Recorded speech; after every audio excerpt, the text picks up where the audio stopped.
बलूचिस्तान गैरत के नाम पर शीतल और जर्क का बेईमाना कत्ल। क्या यही गैरत है? लोगों, सुना तुमने?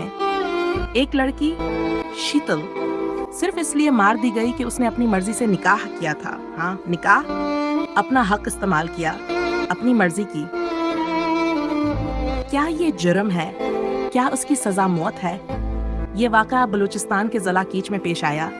एक दावत दी गई, मगर ये खाने की नहीं थी, ये गैरत दिखाने की दावत थी।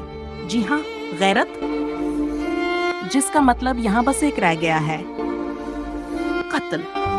शीतल सिर्फ 7 साल की थी और जर्क 3 साल का वो नौजवान जिसे वो चाहती थी। उन्हें गाड़ियों के काफिले में ले जाया गया, चितील मैदान में उतारा गया और सामने खड़े थे 19 बलूची मर्द, जिनमें से 5 के हाथों में थे लोडेड एसल है। क्या यही मर्दांगी है? क्या यही गैरत है?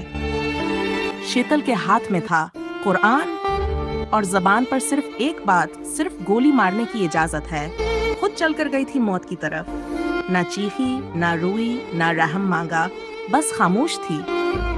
मगर उस खामोशी में एक तूफान था। फिर 1 नहीं, 2 नहीं, 9 गोलियां एक लड़की के जिस्म को चीर कर रख दिया गया। फिर जर्क की बारी आई, 2 गुना ज्यादा गोलियां।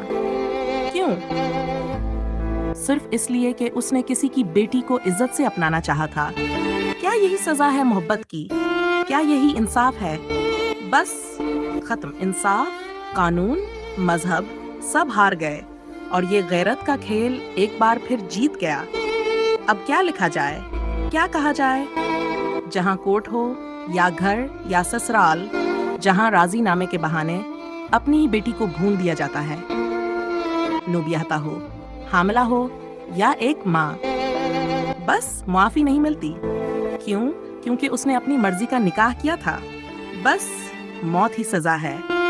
गैरत को मौत से कम सजा पर चीन नहीं आता।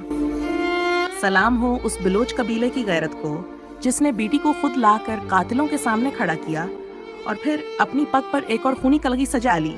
एक और बेटी हार गई